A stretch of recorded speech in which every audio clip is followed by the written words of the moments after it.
70তম প্রতিষ্ঠা দিবস পালন করলো এআইডিএসও। বৃহস্পতিবার বহরমপুর টেক্সটাইল কলেজ মোড়ে ছাত্র সভার মধ্যে দিয়ে দিনটি পালন করা হয়।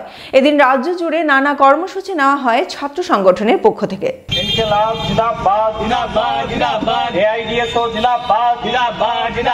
ছাত্র সভার মধ্য দিয়ে 70তম প্রতিষ্ঠা দিবস পালন করলো এআইডিএসও। লেনিনের মৃত্যু শতবর্ষকে সামনে রেখে ছাত্র সংগঠন বৃহস্পতিবার রাজ্য জুড়ে একাধিক কর্মসূচি নেয়। এই দিন বহরমপুর টেক্সটাইল কলেজ মোড়ে জেলা কমিটির পক্ষ থেকে ছাত্র সভার আয়োজন করা হয়। এই সভায় কলেজ ও বিশ্ববিদ্যালয়ে ছাত্র সংসদ নির্বাচন ও বিশ্ববিদ্যালয়গুলিতে স্থায়ী উপাচার্য নিয়োগ, জাতীয় শিক্ষানীতি 2020 এবং রাজ্য শিক্ষানীতি 2023 বাতিলের দাবি তোলেন ছাত্র সংগঠনের সদস্যরা।